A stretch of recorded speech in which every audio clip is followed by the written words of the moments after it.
रहमतुल्लाहि व बरकातुहू। मेरे अज़ीज़ दोस्तों और भाइयों, पॉलिटिकल जंग का कल प्रचार का आखिरी दिन है। इंशाअल्लाह हम भारी मेजॉरिटी के साथ जीत रहे हैं और जैसो इंशाअल्लाह हमारे केसीआर साहब हमारे फिर हैट्रिक मारकर सीएम बन रहे हैं। यहाँ पर गंगुला कमलाकर साहब भी चौथी मरतबा भारी मेजॉरिटी के साथ जीत रहे हैं। हमको ये यकीन हो गया क्योंकि आवाम के साथ चंद दिन से हम जो घरों को फिरे वो लोग हमको भरोसा दिलाए कि हम इसलिए पहले भी टीआरएस पार्टी को डाले थे और अब भी केसीआर साहब को डालेंगे, गंगुला कमलाकर साहब को डालेंगे, क्योंकि वो लोग ही सही एक सेकुलर लीडर से और डेवलपमेंट कर रहे हैं। हम दूसरी पार्टी को नहीं डालते बोल के वो लोग खुद आगे आ रहे हैं। खुशी की बात है, हम जो सो भारी मेजॉरिटी के साथ जी रहे हैं। मेरे अजीज़ दोस्तों और भाइयों, आज देश के हालात हम सब जानते हैं। टीवी में, मीडिया में, इलेक्ट्रॉनिक मीडिया में, प्रिंट मीडिया में, सोशल मीडिया में, हर जगह देश में जो रियासतों में बीजेपी फ़िरका फ़रिस्त क्या क्या कर रही है अखिलतियों के साथ, हम सब ऑब्ज़र्व कर रहे हैं। थोड़े करीमनगर में भी भाया जो सो कांग्रेस बोल रहे हैं बोल के सुना, वो तकलीफ़ हुई क्योंकि ये सब देखने बाद ऐसे ख़यालात क्यों हैं आप लोग समझने की कोशिश करें, क्योंकि बीजेपी कांग्रेस अलग अलग नहीं, दोनों एक ही है, दो आरएसएस के एजेंट है।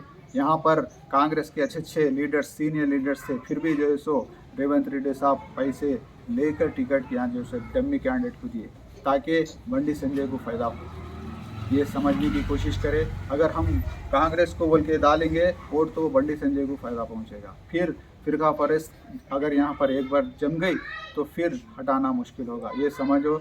और वहाँ के हालात जो दीगर रियासतों में हो रहे हैं, यहाँ हालात होंगे। ये हमारा देश जमहूरी हुकूमत चलती, हमारा देश की खूबसूरती है जमहूरियत, ये समझे आप लोग। सियासत में यहाँ पर हमारे नौजवान की ज़रूरत है, गैर नौजवानों की ज़रूरत है, क्योंकि अखिलतियों को फ़ायदा पहुँचना, हमारी कौम को फ़ायदा पहुँचना का तो हर घर से एक नौजवान आज बाहर निकलने की ज़रूरत है, सियासत में आना ज़रूरत है, क्योंकि हर छोटे से छोटा मसला हो या बड़े से बड़ा मसला हो सियासी तौर पे ही हल होता, ये हमको सबको मालूम। लिहाजा आप लोग वोट ज़रूर डालें, बाहर निकले, सियासत में आए। क्या हो रहा आखिर, तकरीबन मुसलमानों घर से बाहर नहीं निकलते, वोट नहीं डालते, उन लोग को सियासत नहीं मालूम बोल के हमको बदनाम किया जाता। हकीकत तो देखें, हमारे खून में है सियासत, हम हुकूमत करे सो वाली कौम है हमारी, ये हम घरों में रहने वाली कौम नहीं होती। इसलिए ले सो बाहर निकलो, आप लोग देखो, हकीकत जानो, ये ना आया बोला उन आया बोलो मत सुनो, आप लोग जो हकीकत जान के डालो। आज करीमनगर में क्या है पोजीशन, सिर्फ बंडी संजय कमलाकर दोनों के बीच में है। ये बंडी संजय क्या है, फ़िरका परस्त पार्टी से है। इससे पहले हमारे मजीदा खोतों बोल के एक बयान दिए उन्होंने, फिर 4% रिजर्वेशन हटा देते बोल के बयान दे रहे। ये सब हमारे कौम को दबाने की कोशिश है। या अगर कांग्रेस को आप लोग डालेंगे तो उनको फ़ायदा पहुंचेगा। हमारे कमलाकर साहब एक डायनामिक लीडर है, एक पढ़े लिखे हैं, बीटेक पढ़े हुए हैं। आज करीमनगर को डेवलप करे, यहाँ पर अमन और शांति कायम रखे। ये कायम रहना है तो कंपलसरी फिर हमारे टीआरएस पार्टी आना चाहिए। समझो आप लोग, देश में ये लोग क्या कर रहे हैं, पैसे से जो इलेक्टेड हुए एमएलए खरीद के वहाँ की गवर्नमेंट गिरा दे रहे हैं ये बीजेपी वाले। कल यहाँ भी हो सकता, यहाँ भी ऐसी हो सकता कि हैदराबाद में बैठ के जैसे अमित शाह और मोदी के जैसे लोग कभी आए, अब इलेक्शन आए बोल के आए, आके बैठ के जैसे एमएलए को खरीद के फिर जैसो यहाँ की उनकी हुकूमत बना लेते। जब क्या कर सकते हैं हम, हमारे हाथों में जब तक रहा हमारे रिस्क नहीं लेना चाहिए। ये रिस्क अगर लिए तो फिर हमारे नस्ल को ख़राब हो जाता। आते सो मुस्तकबिल हमारे बच्चों का अच्छा होना बोले तो सिर्फ केसीआर साहब। केसीआर साहब अपनी जान से खेलकर तेलंगाना लाए, हमारे आंखों के सामने हम देखे, पूरा गुजरा हुआ है।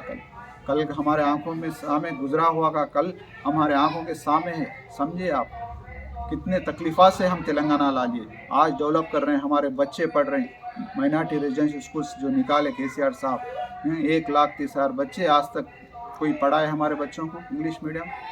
गुर्बत में जी रहे हैं हम लोग। हमारे हालात देखो, ऑटो नहीं तो इलेक्ट्रिशियन, हमारे प्लम्बर, ये काम करके जी रहे हैं हम लोग।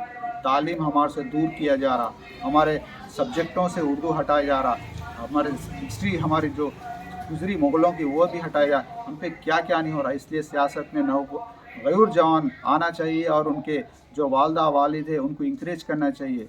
बेटा तू जा, सियासत में जा। सियासत कोई बुरी चीज़ नहीं है, ये जहन में से हटाना पहले। एक सियासी अगर लीडर कायद बना तो पूरे समाज के लिए, पूरे महल्ले के लिए, पूरे हमारे कौम के लिए फ़ायदा पहुंचता।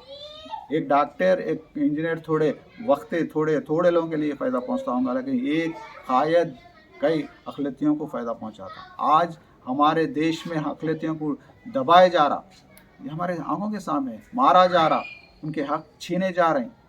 हाँ, ये सब देखते हुए फिर हम लोग जो है सो अनजान बनेंगे तो इसका नतीजा हमारे को तो गुजर जा रहे हैं, लेकिन हमारे आने वाले बच्चों पे असर होगा, हमारे बच्चे तकलीफ़ उठाएंगे। लिहाजा आप लोग फिर एक बार सोचो इत्मीनान से, घर में भाई बहन माँ बाप सब बैठ के सोच के डिसाइड करो, लेकिन वोट ज़रूर डालो। वोट डालना हमारा हक़ है, हमारे कायद, अच्छे कायद को चुनना हमारा हक़ है। फिर एक बार हम लोग आपसे अदबन गुजारिश कर रहे हैं, मेरे पर्दानशी माँ और बहनों से, बुज़ुर्गों से, दानिश्वर लोगों से, नौजवान गयूर नौजवान बच्चों से, सबसे भाइयों से मैं अदबन गुजारिश कर रहा हूँ, 30 तारीख को निकलो घरों के बाहर और जो वोट डालो। हमारे वोट से ही यहाँ पर जो जीतना है या हारना है हमारे वोटों पे डिपेंड है, ये समझने की कोशिश करो। अगर फ़िरका परस्त को फ़ायदा होगा तो हमारा नुकसान होगा। शुक्रिया। जय तेलंगाना।